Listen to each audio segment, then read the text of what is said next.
Hello, everybody. This is Astrology Unplugged from Pittsburgh, and it's nice to have you, especially those of you coming across live and those of you coming across from YouTube.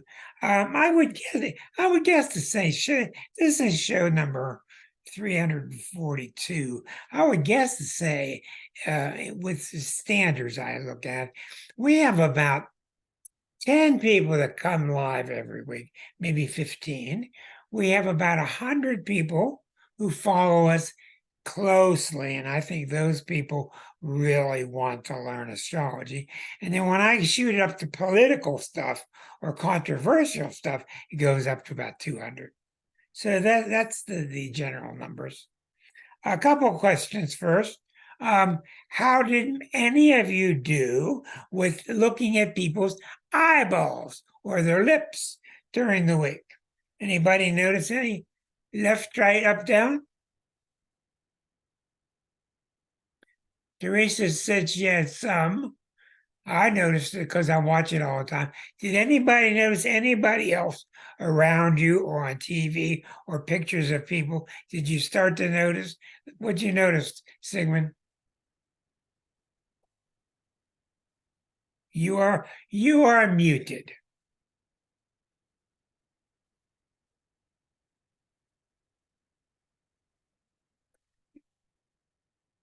You are still muted. There you are. There we go. Okay. I noticed with one person that um,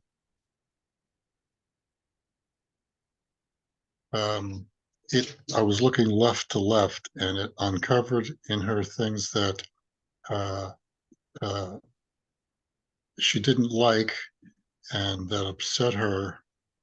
Um, and it was, I think, surprisingly a large mental area for her. So you were looking with your left eye at her left eye. At her That's left eye. exactly right. You will usually see more of the part that they want to stay hidden. And Yeah, that certainly appeared the right to right, case. you'll see what they're trying to sell you. And that's in my experience, that's very, very common. Is that interesting? Did you? Yeah, for sure. I was really pleasantly surprised. I also looked at uh, the new the new Speaker of the House. I did too. Nice and Uh, even. yeah, I did the left eye alignment with him, and he just started squirming all over the TV, looking away and looking Yeah, down and looking Mike away. Johnson, he has a Little very weasel. strongly stubborn chart with Saturn and Taurus. I just looked at it. I told her before I looked at it, it would be Saturn and Taurus, and it was. I want to apologize to you all. Something I found out later that I thought, you see, when I'm showing you videos, I have to check my iPhone, which I use as a monitor, because what I'm seeing on my monitor isn't always what you're seeing. But last week, when I checked the iPhone, it was looking like these people's pictures were big. And when I put the video up on the internet, the pictures are real small. And I'm sorry about that. Nobody told me, and I wish I can understand. But that's what made it less of an experience than it could be. Anybody else have any intriguing insight? I'm going to encourage you to just keep watching. Just keep watching left and right. Keep watching it, and you'll start to see really intriguing things. It's really interesting what you said about the speaker. Okay, a couple of things here. I came up with Deneen will be with us next week and 2 weeks later to do part one and part two. Deneen will be talking about the poison that gets handed down from generation to generation, the bad habits that get handed down from generation to generation, whether it's incest or whether it's alcoholism or whether it's anger, and how these things are passed down genetically and through ancestry. And she's trying to talk about how to go back and identify these habits and how to work with getting free of these traumatic seeds within us that get passed along. So I think you'll find her, Deneen Joyner, you'll find her to be very informative next week and the week of the 30th. Another thing that came to me last night, which I really thought was interesting, and then we'll get into what we're doing.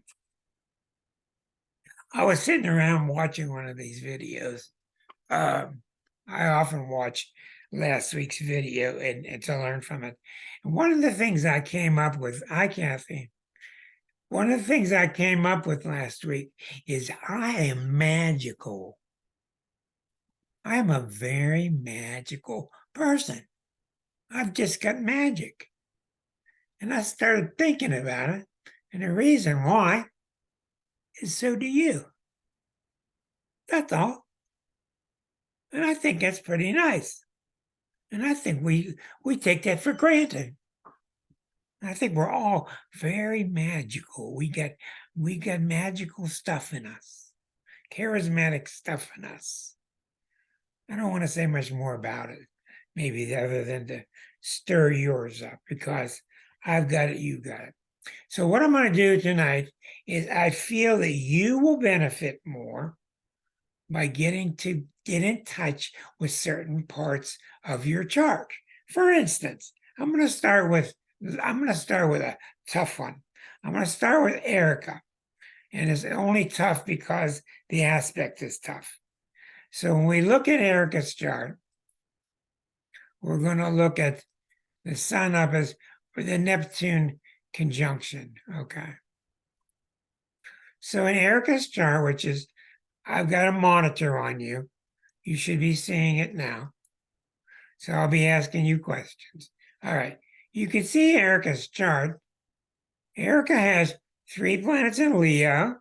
She's got 4 planets in Aries. So I'm going to ask her right away with Erica. Yeah. What does it feel like? This is a tough one. This is not easy.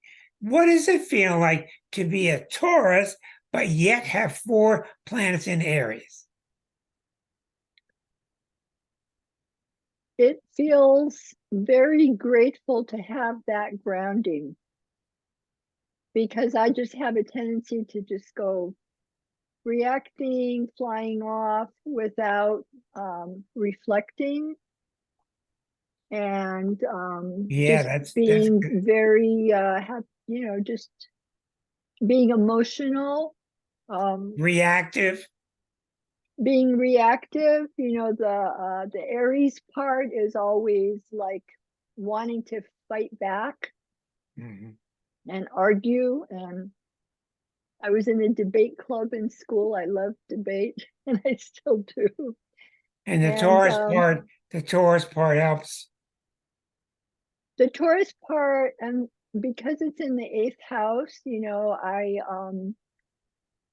I also have a tendency to be like an investigator, to really want to go to the bottom of something, know the reasons for stuff. So I actually, astrology just basically really saved my life, because I turned to astrology to try to understand myself Yeah, because of I these could see why. differences. Yeah, that would I make couldn't sense. understand myself. Well, it's I was very trying difficult. to be good, and I kept being bad, Well, you according to weren't my being good or parents. bad. You were being Aries like, and you're being Taurus like, and they're really Yeah, and I conflicted, wasn't being like a woman or a girl, I right? was just being a person When you were and Aries not like, yeah, thinking any right. of that would matter. And I was horrified that other people thought, well, so what about my age? So what about my sex? I'm a person, I have an opinion. Everybody does. Well, Aries Taurus is not a common, it's not a common combination, even though it is very common to have planets next door to each other. And that's very common, like Sigmund has. But we're going to get back to you. I want to investigate your Neptune next.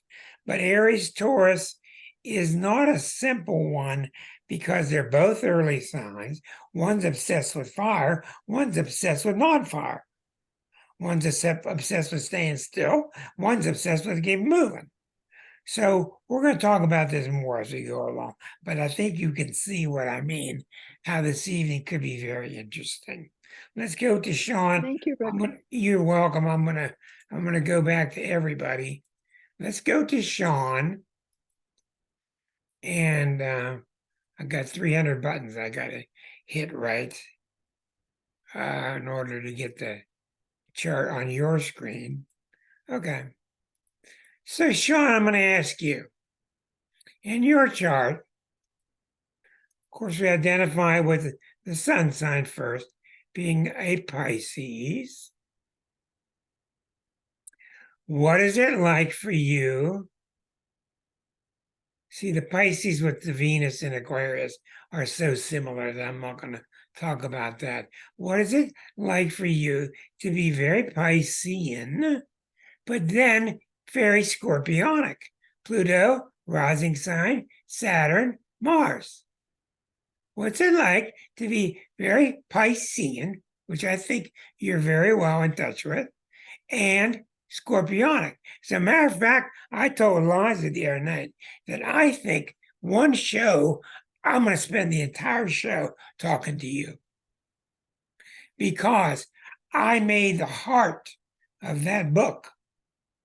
I made the heart of this book. The heart of this book is about being a Pisces. And so, That's how I found you. huh? That's how I found you, that book. Well, okay. Well, the heart of that book was about explaining to Pisces what a Pisces is. And most Pisces don't know that. And we're going to do that some night if you want to. Now, I my would love question to. to you, good. My question to you tonight is, what's it like to be an emotional Pisces and also be a very emotional Scorpio? Okay. So whereas the Pisces, like me, the Pisces in me would, all right, That's I'm the trying to think Pisces. of trying to think of a scenario, but let's just say the Pisces in me now who would pretty much let it be, let's just say the Scorpio in me now with all those planets, it just makes me feel like I can't even explain it in a short space, you know. It just pretty much a lot of intensity where the Pisces probably wouldn't, have. That's exactly right. That's the number one thing. But what do Yeah. you find when you dig deeper? When I dig deeper, everything leads back to me. I don't know if that means something to you. Like when you dig deeper, whatever Yeah, is yeah. outside, yeah, everything that I get that I'm thinking project like it's outside is coming back to me. All the power, all this type of stuff that somebody might come to this planet looking for. I'm Okay, only now let real. me ask you, Mhm. why do you think the Pisces part is so laid back and the Scorpio part is so intense about what? About what you said? Yeah, the Pisces part's not intense. Right. Scorpio part is. The Why? Scorpio. Why are there Because two? of because Why of are they different? because of the transformation that's happening. That would Because of the transformation that's happening, especially with Saturn sitting there, you always feel this thing to just not to either just to do the right thing even when you're trying to do wrong, or something like that. It make you either stop or if you'd, I can't explain it, brother. So you're feeling an effort all the time to Yeah. an effort to Yes. transform. And the Pisces Yes. is saying everything's fine as it is. Everything is fine as it is, but me Okay, within myself. Hmm. that's a good answer. Now I want to add one thing to that. The Pisces is all about everything is fine. There's a saying that says everything is fine as soon as you are fine with everything. That's very Piscean. That's very Buddhist. Very wise. Scorpio is not like that.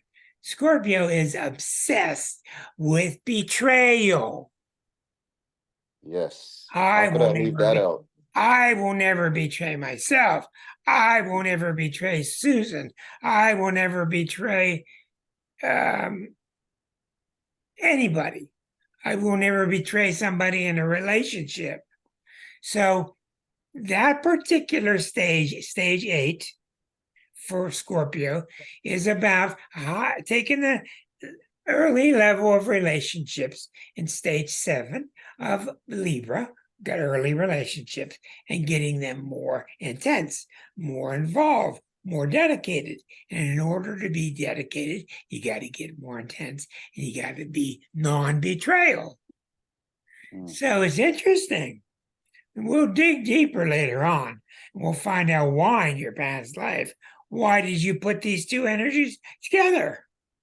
Or what to do with that. Well, we'll It's a get lot. to we'll get Mhm. we'll get to that. The answer to all what to do with it is very simple. The Yeah. answer to do with it is they got to learn to be on the stage at the same time. Mm. Mm. You can't get up as a Pisces on stage left and bitch about Scorpio being on stage right, because they're going to. Yeah. You have two parts of yourself that really are. Now, another answer to that kind of question is when you rise above all this, when you rise above the Scorpio and you rise above the Pisces, you'll see that it's all the same, Yeah. which is a very Piscean thing. And that Venus in Aquarius that you have will really help you with that too. All right, let's take a look at Susan. And we'll get back to try to get to everybody today. Susan A. And we've spent a lot of time with Susan A's chart in the past. We'll find new perspectives today. Okay, as you see, Susan has the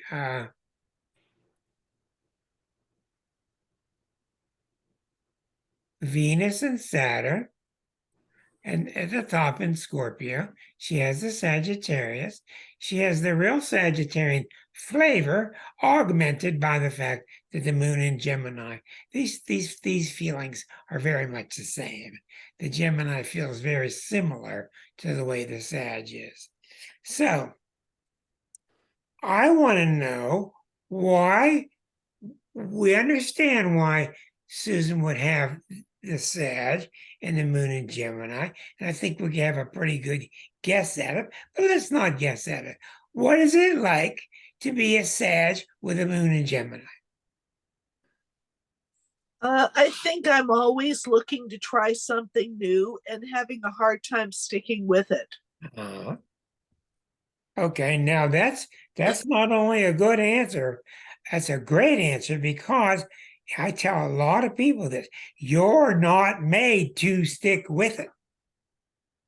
And this can cause a lot of grief in charts. Like anybody with a moon in Gemini can have a lot of grief. And I actually tell clients with moon in Gemini to start aiming lower, because your Venus and Saturn are, well, if you're going to paint the door outside, you may as well paint the whole side of the house.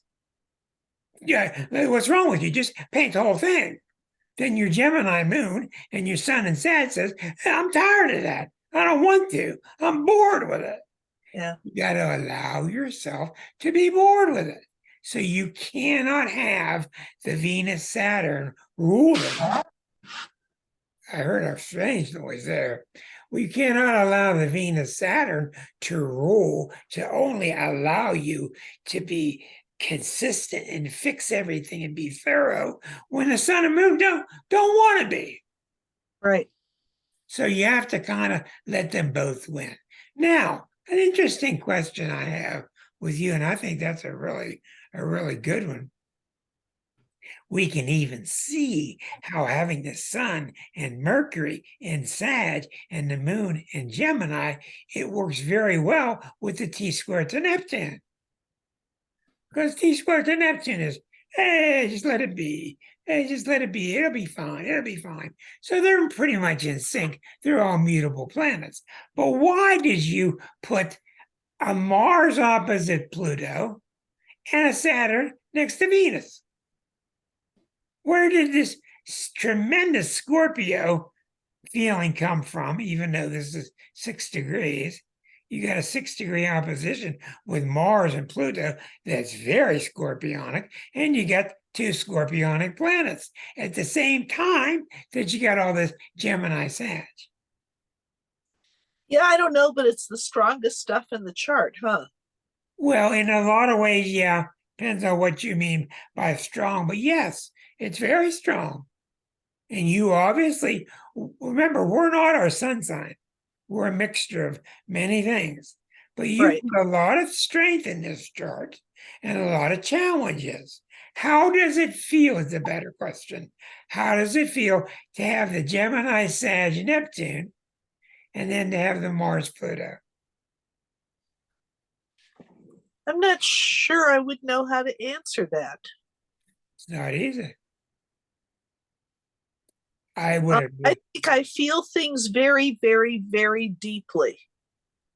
Mhm. And as a result of that, the Gemini and the Sag keep me from, launching certain things and sticking to them as well. That's right. In other words, relationships. I don't recover well from broken heart. I don't do that well. It takes me years to climb out of an ocean. That's the Neptune has been hurt, and that's the Scorpio, especially if you feel that you've been betrayed. Right. And as a result of that, I have a very hard time even imagining a relationship. I understand that, and I want to explain to you one of the things that's common in your kind of chart. When a client has a lot of very strong Neptune, like you have and like I have, when you have a strong Neptune, it's a very common answer to just say, I don't know. I don't know. I don't know. Because you don't know. You just don't know. And the reason you don't know is not because you're dumb, it's because you're too big. Because you're so big, you can't figure it out. You're just so large, universal. So we have a lot of work to do in that one. It's not a simple one. It's not. I think the Mars in Pisces makes me more willing to run away from a difficult relationship situation than try to work it out. That's exactly right. And it's opposite Pluto. And Pluto, what does Pluto say about you wanting to run away? Any man who yells or even looks at me hard, the next thing they will hear is the sound of their back door slamming shut and me driving off. That's it. Yeah. Well, what I'm trying to say to you, that's true. What I'm trying to say to you is that Pluto doesn't want you running away. The Pluto Mars is always about stand and fight. And your Neptune doesn't like stand and fight. No, but if I have to, one of us is coming out alive. That's it. But I prefer to leave a difficult situation, but if cornered, there's going to be real trouble. Yeah, I would not want to mess with any fire sign person when they got Mars opposite Pluto. That is a Muhammad Ali promise. Yeah. Yeah. When you watched Ali fight, he did the rope-a-dope. If you watch his early years, he did the rope-a-dope and all that. But when you pissed him off and he was cornered, look out, because he came out like a maniac. And you were done. You were just done. He So was when I devastated. broke up with my second husband and he tried to intimidate me at 6'3", he could, yelling and carrying on for days. And finally, when I left to go to work, said, "See you tonight for more fun and games." And I walked back and I said, "You gonna hit me? Do it. I'll have you served in front of your colleagues and your boss. Just go Okay, ahead." now what I want you to do during the next week is go back and look at where the planets were when you stood your ground. Yeah. Okay? And we're going to move on now because I want to get to everybody. Thank you very much. Let's go take a look at Teresa. Hey, by the way, any of you, if you don't want to do that, just let me know. I don't care. I don't want you to feel forced. Teresa, unmute yourself, please. And we'll go looking at you. But I think it's very intriguing, these kind of questions. And I could ask these kind of questions all night long. It's probably going to take me a while to learn how to ask the questions properly. Okay, Teresa, we know, well, you got 4 planets. Well, I consider it as like having a planet when you have a rising sign. You're a double Libra. And by the way, if you guys aren't sure what that means, you can be a single, double, or triple. That's official. Sun, moon, rising sign. So anybody that's born at sunrise during a new moon is a triple. There are other ways that you could become a quadruple or whatever quintuple by house placement, etc. But anyhow, let's start by asking, what's it like being a Libra woman? Well, An unfair it's question. all about relationships and looking at the other person and probably getting too involved and losing myself into the relationship. That's exactly right. Now, perfect answer.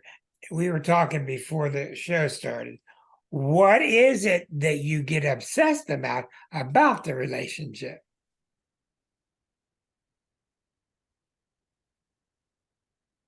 Well, I think that I do a lot of comparisons. That's what we talked about earlier. I got a lot of Scorpio in me too. We're not getting to that. Okay, we're just going to do Libra. We want to know what the Libra feels like. Yeah. Well, I always felt good being a Libra. I like being a Libra for many different reasons. I like the social part of it. I like being able to look at things and in a just way, the scales. To me, it was always, what's fair, what's fair. Something's not fair, I'll fight for it. That's why the new books are trying to equate Eris being the ruler of Libra, which I don't agree with, but I can see their point partially because Eris is all about being fair. Okay. Yeah. Okay, now, as I told you, I found writing the book that at the very end of it, it became very clear to me that what Libra is doing all the time is not balance and harmony. That's secondary. What Libra is doing is comparing. You're always comparing everything. What's it like with your Scorpio part? Well, the relationships come into play with that, and they're very intense. Here's the Scorpio part. They're very intense relationships, a lot of emotion, and a lot of times I have felt betrayed. Having been married 3 times, And but I have come to understand, like Sean said earlier, that it's really all about me. It's really all about me and That's not about exactly anybody right. else, not about anybody else out there. That's right. And in coming to that understanding, boy, it just takes, you feel like you're free. It's like you're just, oh, you're flying, you're just free from all of those emotions that were attached to the relationships. Well, that's exactly right. And what I've talked about in the book at length is that corner of the zodiac, 7 and 8, Libra and Scorpio. Those two signs are the two signs about relationships. Okay, it's actually 7, 8, and 9. But by the time you get to Sag, it's not as intense as it is in 7 and 8. And therefore, whenever I find somebody with a lot of 7 and a lot of 8, it's a relationship. Oh my God, I'm dying. He didn't call me back. Oh, it's just the end of the world. Now, I told you the last 2 weeks that I'm definitely finding out that when people get around 60, I don't know the age for sure, perhaps it's 58, they seem to graduate from their early obsessions. The early obsessions are the archetypes.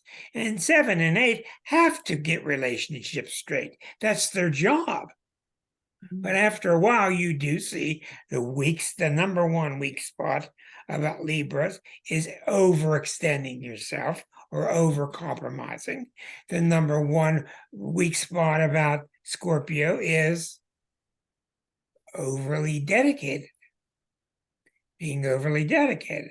So I think you put that very well. Once you pull back, saved some of the energy for yourself,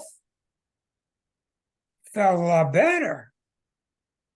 Yeah, it's about regaining my own power. It's about seeing that I always had the power and that I was like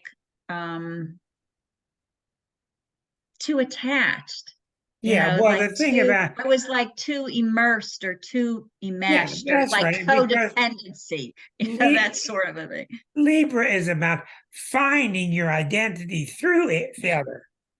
Aries is finding identity through me. Opposites Libra, finding my identity through us. And that's why Libras make such great partners. But I think you're exactly right. You're exactly right. And we can easily see where those two, they can mesh pretty good. You can work it out with these two. But you can't work it out when the Libra has a tendency to see what they want to see. Because Scorpio won't have it. Scorpio sees what's there. And the Libra, oh, well, he could have been a nice guy. He's in jail, but I'll write to him every week. And the Scorpio says, bull crap, sees it like it is. Yeah, I got a lot of Scorpio in me, I think. I think so. And I think you also have transcended a lot of these difficulties very well. Thank you. I'm going to move on now. Okay, let's go to Sigmund. I'm just jumping around. Sigmund, I know your chart a little bit. Let's take a look at your chart. Oh, I don't have you here. That's right. Let me stop this and I'll fix this.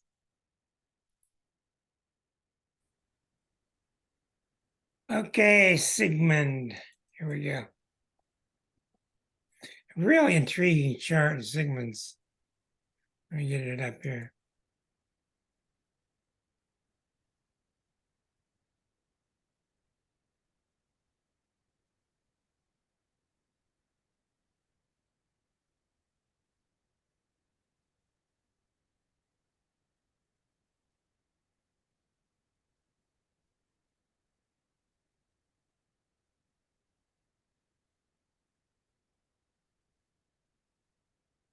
Okay, we can see an unusual chart here with Sigmund. in the fact that Sigmund has 1, 2, 3, 4, 5 planets in Libra. They're all in the ninth house. So you immediately have to ask yourself, the ninth house is about teaching, being a professor, being on the air, being a disc jockey, running a show like mine. The Libra is all about talking with people and being very social. So you see how the Libra and the ninth house work well together. And then the fact that he's a double Virgo.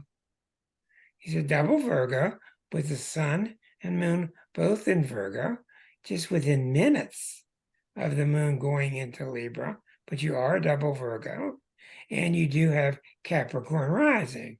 So you got a lot of earth in you with the sun, moon, and rising. You also got a lot of air in you, which is intellect. Okay, so let's start off in the same manner. With you, Sigmund, what's it like? What's it feel like inside to be a Virgo?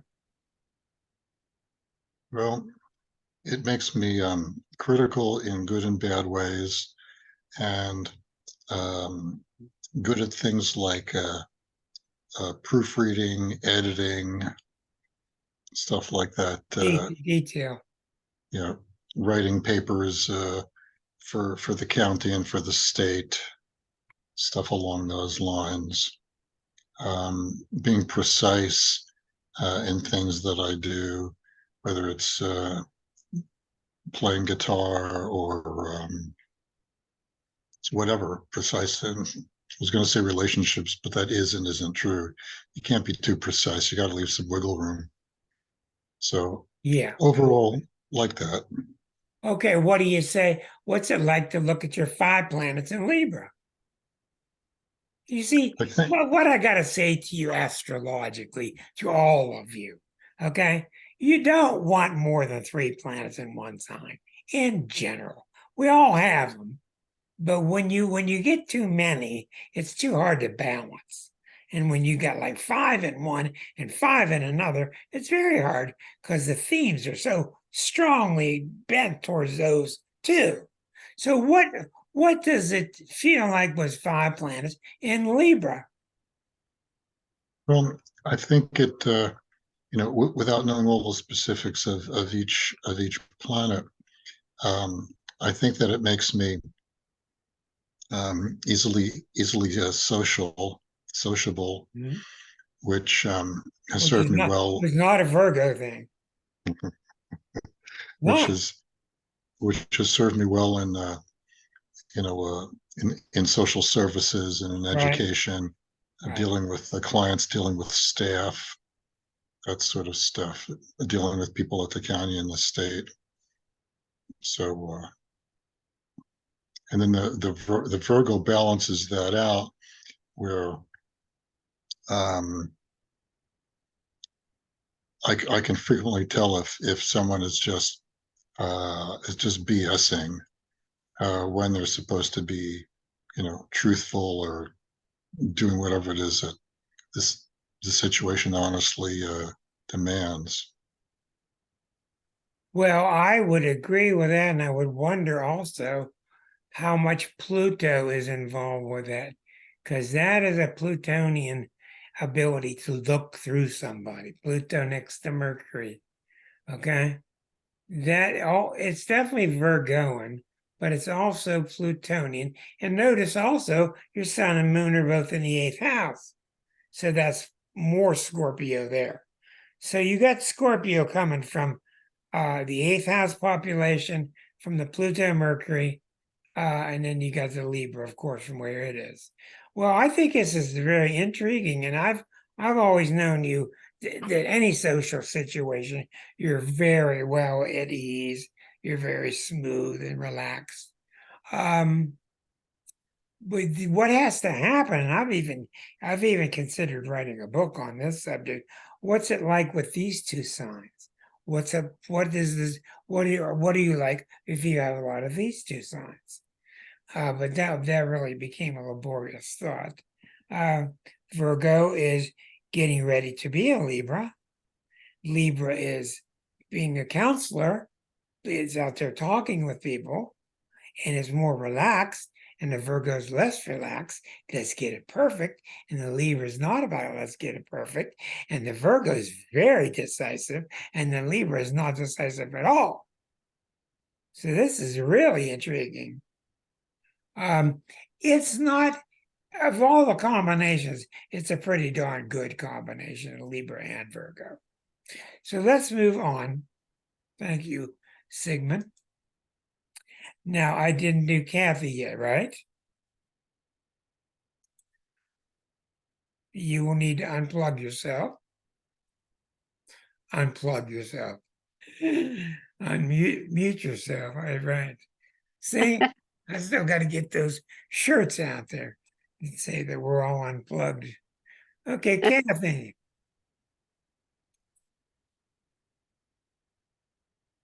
There she is. How you feeling, by the way? Oh, I'm doing good. My family's in town, so I've been a little more active and a little more tired, but that's a good thing. Well, that's good to hear. Let's get you on the screen here. Okay. I can barely see the top of your head. Sorry, That's all can't- right. That's all right. That's better. Okay. Kathy, the question for you is let's take a look at the Mars is rising. You got the Chiron opposite moon, T squared to Pluto. You got the Saturn near the sun. That's no picnic. So, what does it feel like? What does it feel like having a moon in Taurus?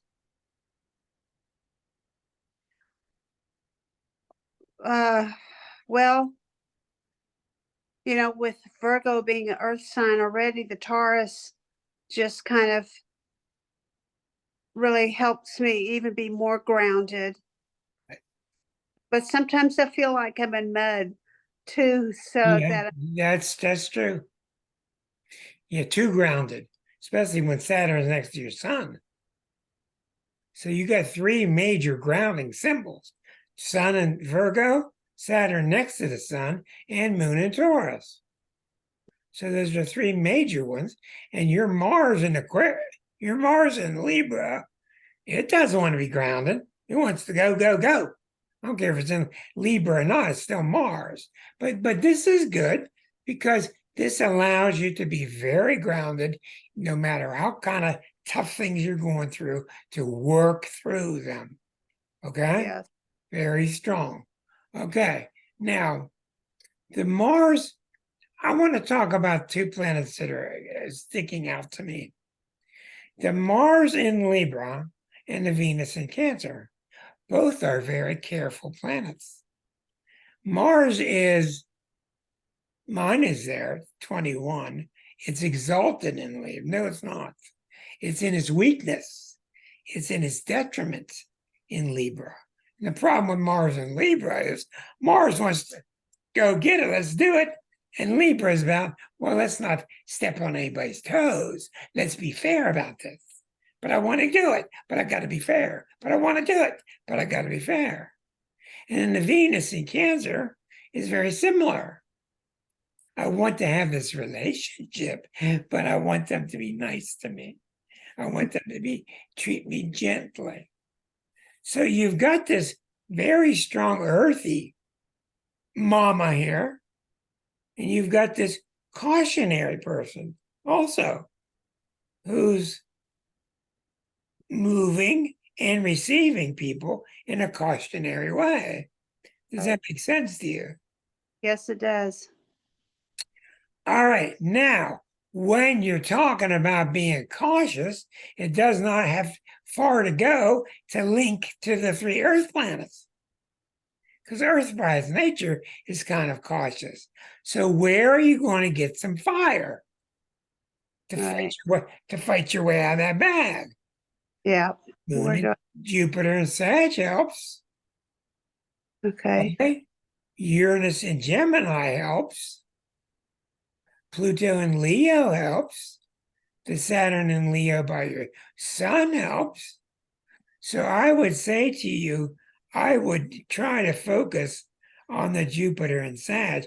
How does that feel to you, having Jupiter and Sag? To be quite honest, I don't know what that means. Okay, that's a good answer. Now, let me tell you what I think it means. I always analyze Jupiter as if it's a hard planet to analyze, as if I show up at your door and all the wild people are in the van, and we open the door and we yell, "Kathy, get in here!" And you go, "Where are we going?" And your Jupiter tells you how you're going to do, how you're going to answer. Are you going to get in? Are you going to wait? Whatever. And Jupiter and Sag says, "All right, open that door. Let's go." And 20 miles down the road, you say, "Hey, where are we going?" So that's a really good part of you that really helps, because it rules out and it trumps all that earth sign, all that carefulness. Jupiter and Sag is, "Hey, count me in, let's go." So it's, in a lot of ways, you're saving planet. And I would, if I were you, I would go back in time and look at every 12 years when Jupiter returns, when you're 12, when you're 24, when you're 36. And these would be major turning points in your life when you started to let go. I went on the radio station when I was at one time. 12 years later, I went on the radio station again. 12 years later, I didn't. 12 years later, I started this show. So my Jupiter is very strong in terms of radio, TV. So you should go back and analyze 12, 24, every 12 years. It's like clockwork. Well, the first 12 I remember, my family moved into a new home. And then the next 12 years, I moved from Oklahoma to a small little town in Colorado. So those two pop out immediately. Yeah, and what pops out about Jupiter is it's so easy. You can't even believe it. Boy, this happens so easily. This can't be right, and it is right. Right. Now we would have to go into your 12th harmonic and find out what's causing all this caution. What's causing it? I mean, there's nobody outside doing it. You brought that with you, and I don't know why. So we'll get to that. Thank you very much. Thank you. Okay, now we did not do Renate, did we? You are muted, dear.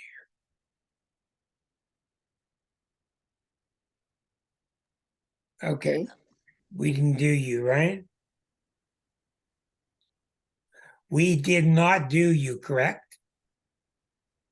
What? Have I gone over your chart yet Sure. tonight? If you want to, yeah. Have I already? Yeah. Never mind. We're just gonna. Not tonight. That's what I'm asking. Thank you.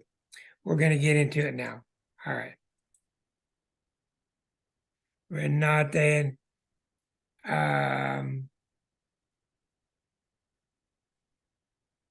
John says I have not, so he must be right. Okay, let's get into Renate's chart. Here it is. All right.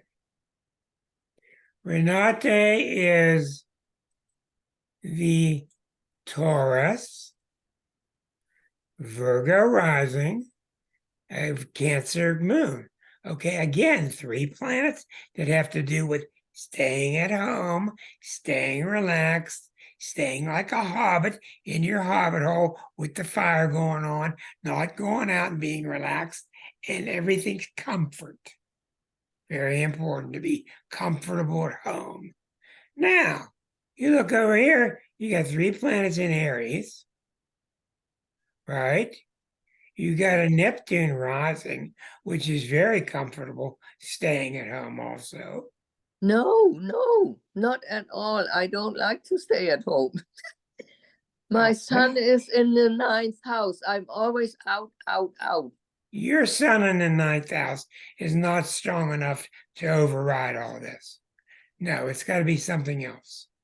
The moon, let's take a look at your sun in the ninth and your Uranus in the ninth, and your moon is in the 11th. That's very strong. And your Jupiter is next to Venus, which is Mhm. about going out and meeting people, being Yeah. happy with people. Mhm. The Mars opposite the moon. So I can see your point in a lot of ways. Mars, it's why you have to blend it all. Mars opposite the moon, T squared to Saturn and Aries. Okay. Now, I'm going to ask you about this. This is a very difficult question. When I ask you a lot of questions and I get I don't know from you, that's because of Neptune. The Neptune is very, very strong. And the reason you don't know is because you're just so big. It's not a fault. You're so big, it's not easy to, how do I say this? Neptune people do not like being defined. Do what? Defined Oh, because they feel confined. Okay? No matter how you define them, you might be accurate. They feel confined by your definition. They feel limited by it. So they give you a lot of arguments. That's what Neptune people do. But this is interesting here. Watch this. What do you do with the fact that you've got this earthy stay-at-home sun in Taurus, moon in Cancer, Virgo rising, T squared to Neptune. At the same time, you've got all these Aries planets, and you've got Mars opposite the moon. So what do you do with these two parts of you that one wants to stay at home and relax, and one wants to go, go, go? I don't know. I feel constantly torn apart. I have the feeling I'm kind of bipolar. There is a part that wants to stay at home, but there is a bigger part that goes out. But now getting older, I more and more want to stay at home. But for some reason, I still don't really like it. Okay, now that's a very good answer. And when you talk about being bipolar, my mind instantly goes to Uranus. So we got to examine what Uranus is doing. And Uranus, you'll notice, is at the top of a grand trine. Uranus to Neptune to Mars. So we see that Uranus is very, very strong. So I'm going to ask you, this is very intriguing. What when you're at home and you bug yourself about going out, why do you do it? I don't know. See how the Neptune operates? What do you fear will happen if you just stay at home? I'm afraid of getting bored and depressed. See, Taurus people are usually, they'll kill you to stay at home. They just love staying at home. They I love know. most Tauruses love being at home and settled. Okay, so worrying about being depressed sounds like you're running from yourself. Exactly. Ah, now That's what I'm doing. Yeah. that's got nothing to do with staying at home. Running from yourself has nothing to do with anything except for your here and now is uncomfortable, so you're running from it. Right? Okay. Now let's go back in general to your childhood. In general, did you want to be where you were, or did you want to get out? As a child, Yeah. I don't remember. It was war, and my parents got divorced, and there was no security, nothing. I see. Well, that makes a lot of sense. That makes a lot of sense. For you, your exterior was just too unrested, unsettled, and it is no wonder you want to get out. Now, Yeah, do you have a desire? As you said, you're getting older. Do you have a desire to start to settle down? yeah, yes. At least I want to be with myself and be, not running away any longer from myself. Have That you made motions towards that? Yeah, at the moment, I'm half stay in Canada and I want to go back to Mexico, and everything is still is not settled. That's it. Okay, well then I'm something in the air. we're going to get to the point now. Okay, you want the point? Why do you want things unsettled? And what? Why do you want things to be unsettled? Unsettled. I don't know. Yeah, you do. I don't know. Yeah, you do. I do. Hmm? You're the creator, and you keep manifesting it the same way. Somehow being unsettled is safer. Somehow being unsettled seems safer. Uh-huh. There's your answer. Could be. Give it some thought. I see a lot of people that have that issue, so give it some thought. It's just habitual. You've done it for a long time. Yeah. Give it some thought. Thank you very much. Now I got to do Sean, right? Okay, Sean, unmute yourself, please. You already did me. I was the second person, I think, or I first. can't remember. I knew I should have kept the list. Now I've got to everybody once, but Erica? No, I did Erica, right? Everybody's done. Everybody's done one. I'm going to go around the circle again. All right. You I have hope to you. do your own chart now. No, I don't. No, I know my own answers. No. Teresa, let's get back to you. Let's unmute you. I hope you get through everybody one more time. Okay. No, I don't want to do my chart. I'm bored with my chart. Teresa. Okay.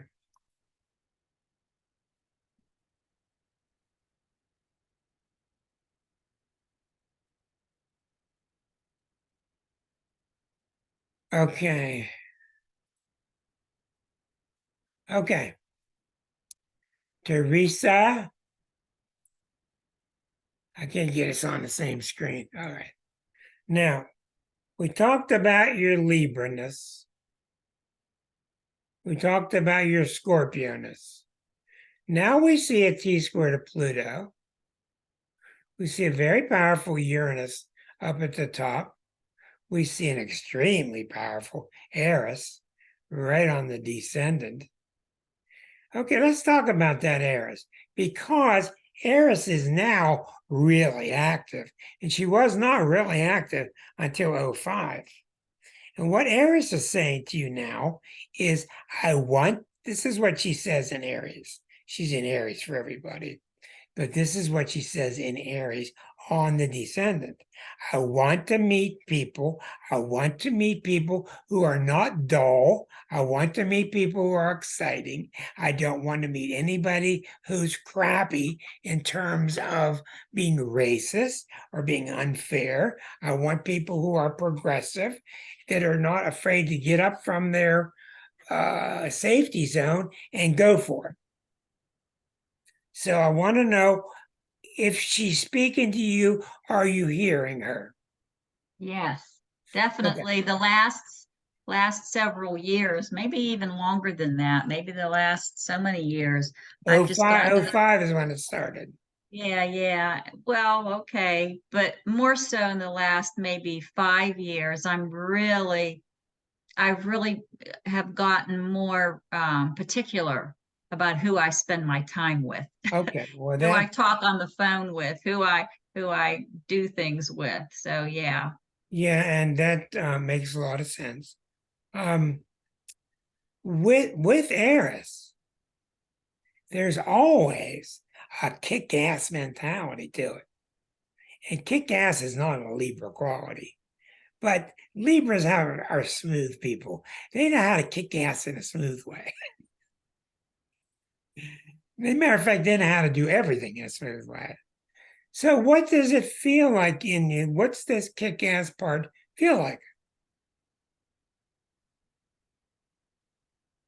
Well, I've always been the kind of person where I don't have much, I'm not tactful. I really just speak my mind. I really, Wow. when I was in the Air Force, I had a case against my commander, and I was some little peon airman.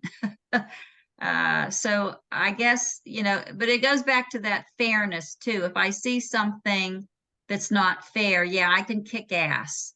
When Yeah. I see something that's not fair, that's Okay, well, to me seems not that's fair. the Eris in you. That's not the Libra. Okay, well, that should be really active now, because if you notice, it's active as hell, planet-wide, right now. Everybody's picking up on Eris. A lot of people are picking it up wrongly, and they want to kick ass to somebody that doesn't deserve it. And a lot of people are doing the opposite. So it's a very good time for you to start showing a lot of respect to that part of you. The fact that you're not tactful is rather shocking, because most Libras are. And at this point, I would just forget it. Don't worry about it. Because I find you to be probably more tactful than you think. Yeah, that could be. I want I to, can be. I can be at times. I think you're pretty smooth. You're pretty smooth. But I think you're really in pretty good shape. I want you to give more thought to that kick-ass part of you and see what you drum up. Okay. Okay. I want to skip over to Sigmund. Thank you, and we'll go down the order. We won't get all messed up. Okay, with Sigmund, I thought this might be a good idea tonight. With Sigmund, let's see here. What an intriguing chart you have. Really interesting. With that plethora of planets in your ninth house, all stemming with Eris at 6 degrees. So 6 degrees square to the ascendant. This Eris is the boss of this chart.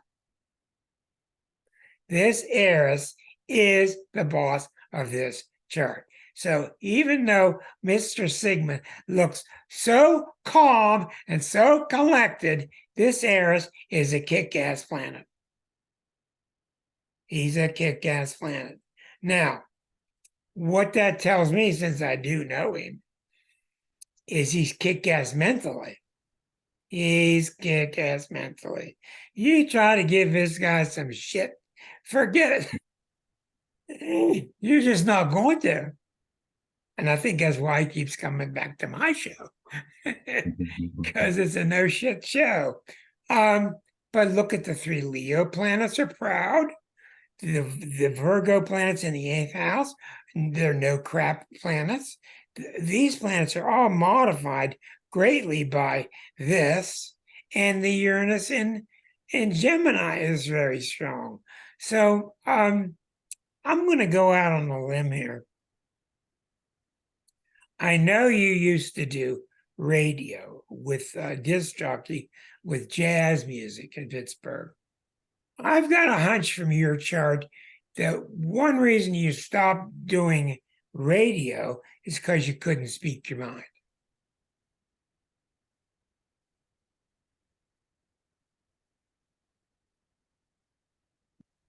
Well, there's 2 reasons actually. One is I got a full-time job in social services. Right. So there's that, and I really didn't want to work nights. I wanted to have some time for myself. And the other one was that the woman who took over for the program director at the local independent public radio, for reasons I still don't know, even though I helped her gain insight into personal issues when she was going through a real rough patch, and I supported her mentally, and I was there for her. She had somehow decided that for the Saturday Night Blues show, that the host, who I knew well, could pick anybody he wanted as a substitute except me. And yeah, it makes no sense. I have no idea. I was driving down the main street of the South Side at the time, and she was coming up the other way, and she caught my eye, and she looked away and tried to pretend like she didn't see me or I wasn't there. So I have no idea what was going on, but yeah, I would have done that. I would have substituted from time to time. It was a show I liked. Well, I think you and I ought to dig into that someday. I think it's a lot different than you see it. I think there's more happening there Okay. inwardly, and it looked like it was outwardly. But we'll talk about that sometime. The thing I want to ask you is, does this make sense to you that even though you're very tactful, you're a kick-ass mentality? Does that make Yeah, sense? it does. It does. There's a whole sequence, a whole progression from polite and refined and cordial and supportive, step by step by step, all the way to what the hell is wrong with you? Yeah, that makes a lot of sense. And that's not based on meanness. That's based on purity. That's what Virgo's about. They're not about perfection, everybody. They're about purity and caring. And they don't understand people that don't care. And it drives them nuts because they do care. And they do go the extra mile. And they just don't understand others. And that's why they're so wonderful. Even though they're a pain in the butt, that's why they're so wonderful, is because they really do care so much and they're very pure. Well, we gotta have another spaghetti dinner. Talk about that. Absolutely. We, Yeah, I we used got just yeah, absolutely. Before the weather turns cold. One thing, just in finishing this up, so there's time for others.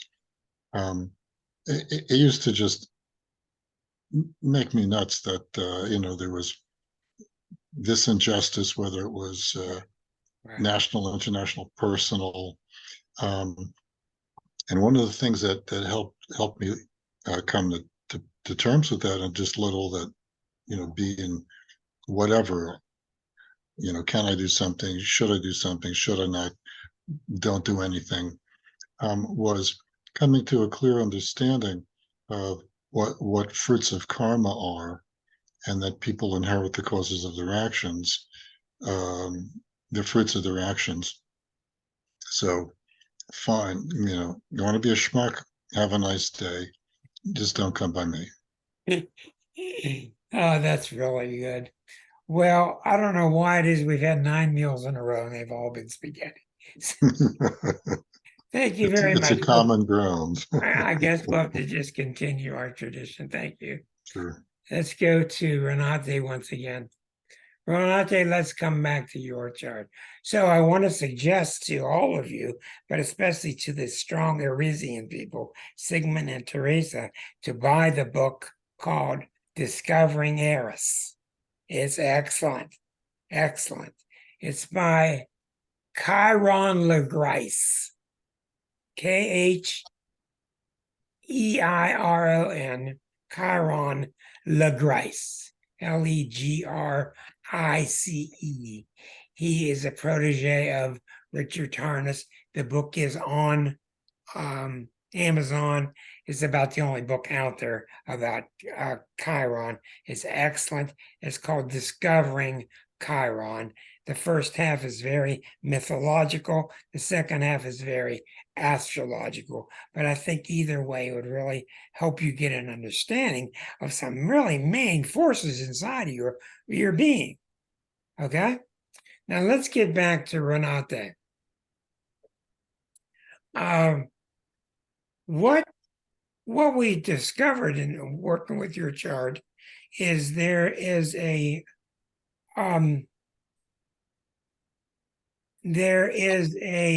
nervousness about moving, even though you do move. But there's a nervousness about moving because in the past, when you moved, you were penalized.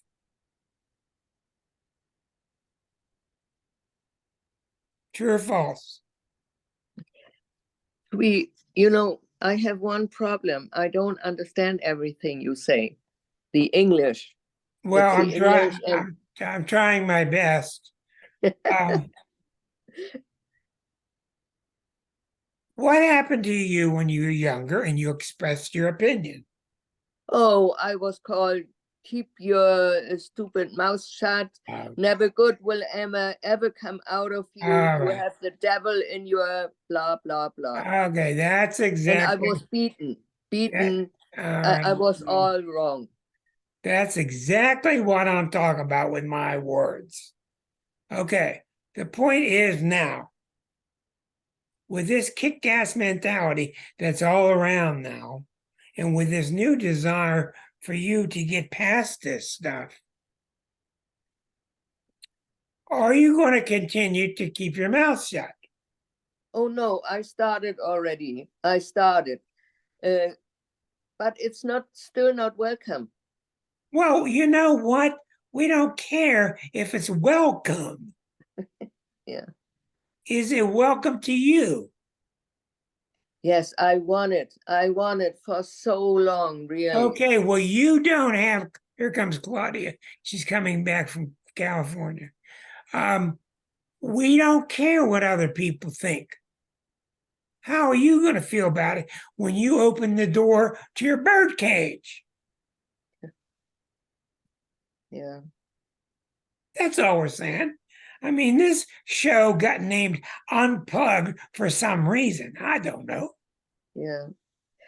It's It's I hardly feel meet people that understand me.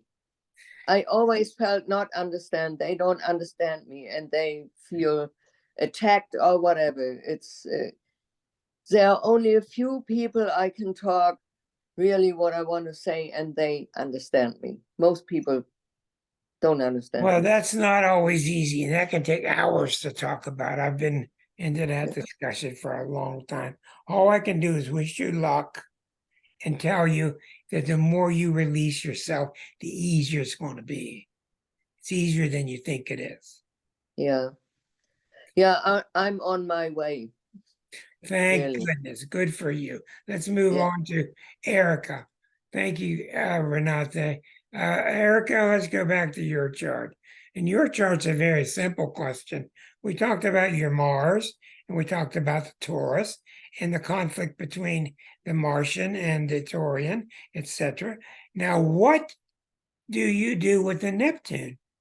Because Neptune's sitting right on the ascendant. How do you feel that Neptune manifests itself? Well, it's sort of like what Teresa was saying, like you want to kind of meld with the other person and kind of get to know who they are so much that you could almost lose yourself. That's right. That's Yeah. right. And you want to think the best of them, and sometimes you don't see the reality of what's there because you want to put the best light on everything, sugarcoat things, because there's a lot of harshness out there and it's hard to find perfection. So sometimes you kind of wishful thinking. Yes. Well, let me give you a couple of things to add to this. I was born with Mars and Neptune at the same degree. So I cannot Mars without Neptune. It's just not possible. I've never been able to do my Mars without Neptune speaking at the same time. I have a very good friend that just had a fatal car wreck. Oh my God. He was born with Mars opposite Neptune across the ascendant. Nicest guy in the world. I'm not going to go into great detail. He died in the last couple of years, just in a driving accident. He had Mars opposite Neptune across his ascendant.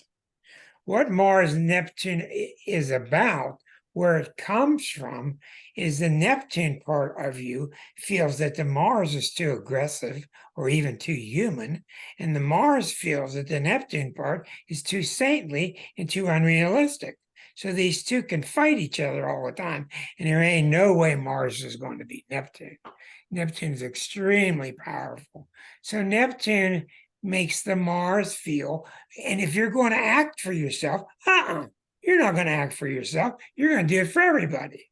And the Mars says once in a while, well, I kind of like to do some things for myself. And the Neptune says, no, can't do that. Got to do it for everybody else.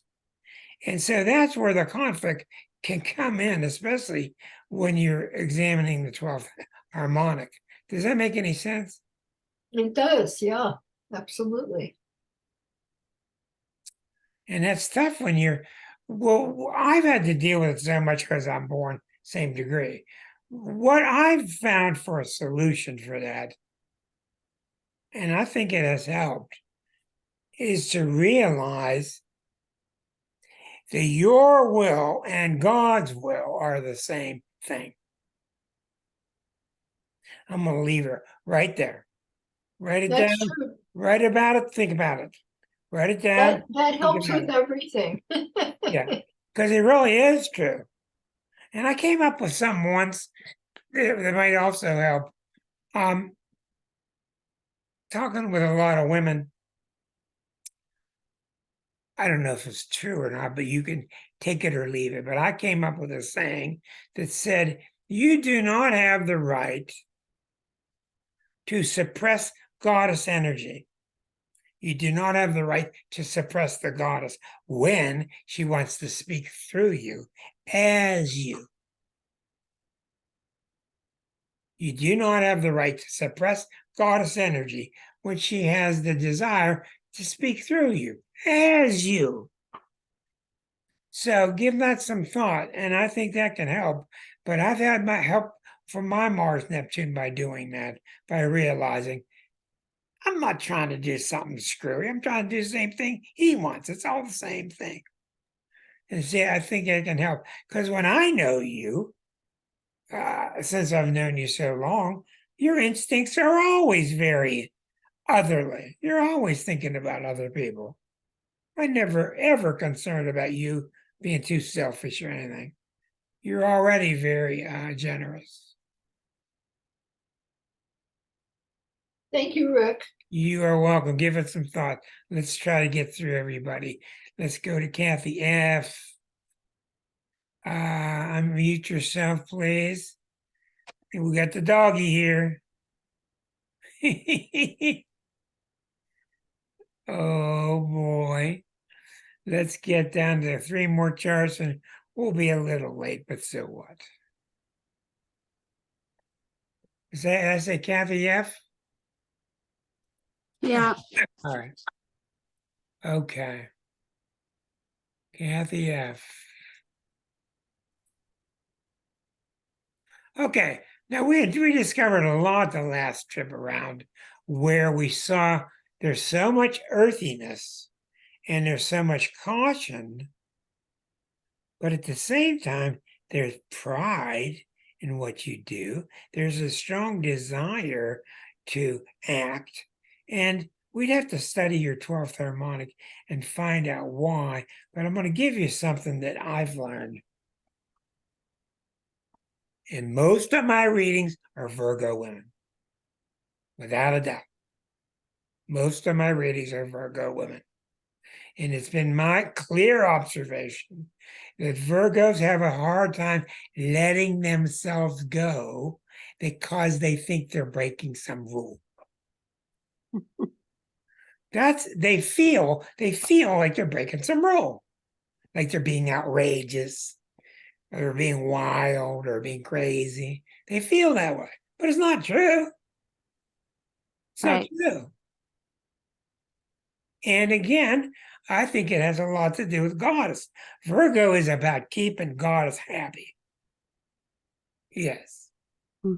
And I really think that a lot of the things that you stop yourself. Remember, I told you last week about the guy reaching for the doorknob? The guy wanted to go out. He went all the way out, drove his car. He could never get out of himself. He went to a bar, and he opened the door, and he shut the door and went back home because he was so repressed from everybody holding him back. Mhm. What I'm saying is,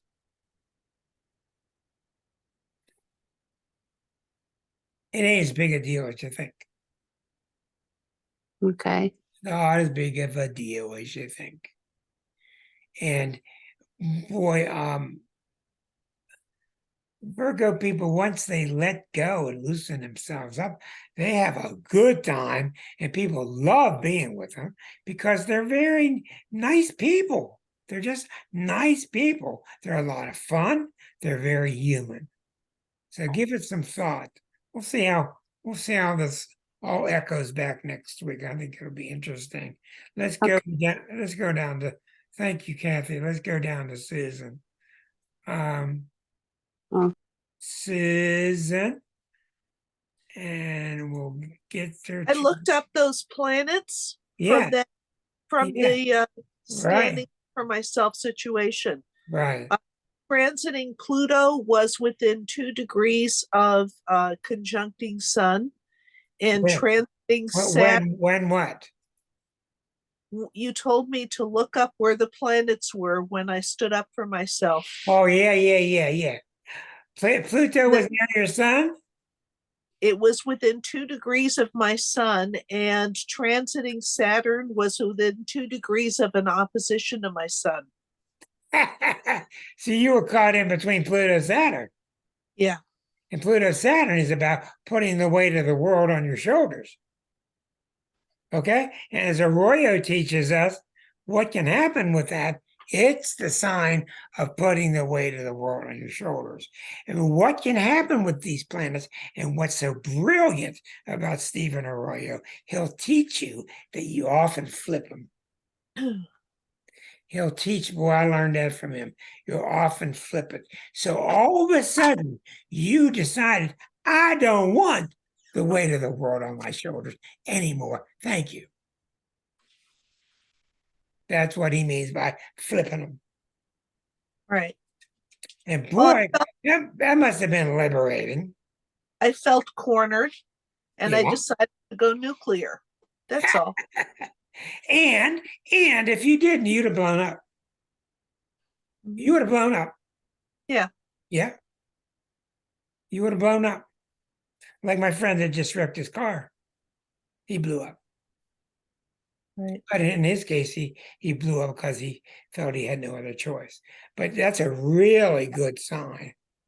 And another thing I want you to look at is look at your look at your Pluto, look at your Saturn, bring into this subject, including the subject Mars. Because Mars, when it's 1 degree away, will be that final trigger. Oh, interesting. Yeah, look at Mars. Combine it with the Pluto and Saturn don't have to be exact, but the Mars will always be 1 degree away. Okay. Take a look at that. That's good work, Susan. Thank you very much. Thank you. Yes, let's take a look at our final Pisces. Sean. Sean, first of all, before I get into your chart, what are your responses from what I said to you earlier? Everything was spot on. Everything correlated. I have no discrepancies with anything. Yeah, okay. Can I ask a question? You Yes, said can. earlier Yes, you about can. you said something about Mars being in the same degree as some other planet that you had, so they were speaking to each other. That's how Right, that works. Mars, Neptune. That's how that works. So when they're in the same degree, they're kind Oh, of it's like I'm going on stages. I'm going on stage to sing a solo, and not only are you also, but you're going to stand right next to me when you do it. That's what it's like. And you know that ain't gonna come across too good. right. Okay, your case is different. Your case is entirely based on the 12th harmonic, in my opinion.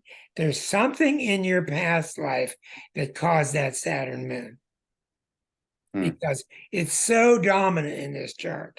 And Saturn moon usually means whatever you feel, Sean, it ain't right. I don't know It's what not you right. feel, but it ain't right. Hold on. What you're saying is if I I'm feel not saying something, that it's not right. I'm not saying that I think it ain't right. I'm Uh, saying that you think it ain't. okay, okay. Okay. True. You've been taught that it ain't right. What you Yeah. feel is wrong, Sean. But it is right. That ain't coming from me or anybody else. Mm. That's coming from you, and I think it's very spiritual. Let's take a look at your 12th harmonic, because I think that that's where it emanates from. All right, while you're doing that, hey Susan, do you have any affiliation with like a bird with birds? No? No? Okay.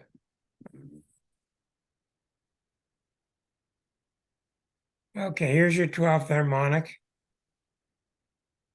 All right. This is the chart that I work with heavily, and it reminds me of what your past life was like. And boy, I keep hitting too many buttons. Okay. It reminds me of what in your past lives leading up to this lifetime, in general, what were your past lives like in terms of how you saw God or how you think he saw you? Therefore, it leads us to make our birth chart the way we do. So you obviously picked a birth chart where Saturn is going to be with your moon. In other words, you said no matter what Sean does in this lifetime, he's going to have a chaperone with him. No matter what Sean does in this new lifetime, we're going to send a chaperone with him to keep their eye on him because what he feels isn't right. Now, that's what you did. It's not what God did. It's what you decided to do. This is how I feel about it. Now, let's take a look at this. 12th house, Saturn, Moon, Mercury, Sun. This is the house of hardship and putting planets on your back. Opposite Pluto, Neptune. So what this chart obviously is, very, very clear to me. Where's the man? What this chart obviously is, with just looking at it for that short period, is you in your past lives were so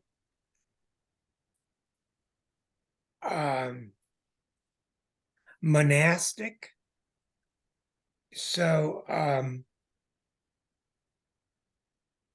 heroic, like put all the weight on yourself. I could carry the problems. Oh, the world's having all these problems.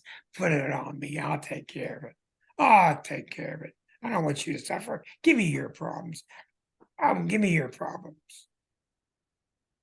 Just taking on too much of the world's stuff. Trying to be too saintly.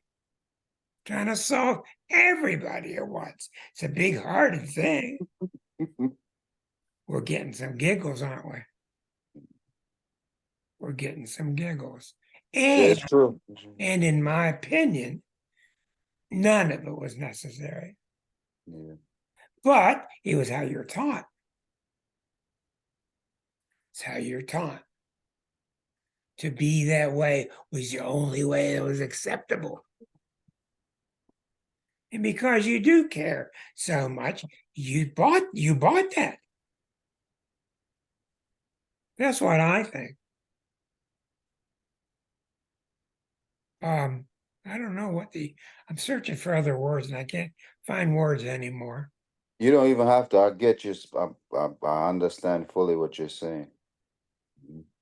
I'm just trying to. Pisces answer to everything is to crawl up on the cross. Don't give me any water. Don't give me any food. I will sacrifice myself for everybody. Bullshit. Bullshit's the answer. Yeah. All these symbols of the cross are symbols of bullshit. Yeah. Not because of what Christ did was bullshit, but our misunderstanding of what he did. It's a misunderstanding what he did. He didn't die for us. He died to show you that you're eternal. Yeah. And that's why Virgo and Pisces opposite each other, they have so much in common because they try so hard to be so damn perfect. Yeah. When in fact, what we're finding, thank God to Eris, what we're finding now is we're all just fine the way we are. We're fine the way we are. Matter of fact, I'm going to end this show on the same thing I started with. Okay? I want you to give it some thought because I think it's really good. Because I am magical. Yeah. I'm magical. And the reason is because you are too. We're all magical. Isn't that right, Erica? I mean, think about the people you know. And everybody's got their stuff. But we're magical. Think about this group, man. We are magical. Next week, come join the magic with Deneen. And she's going to deal with all your past life stuff and all the trauma that filtered down to you. You are magical. Good night. Good night, everybody. Thank you. Good night. Thank Good you. night, everybody. Have a good Good week. night. Bye. Thanks, Rick. You are all welcome.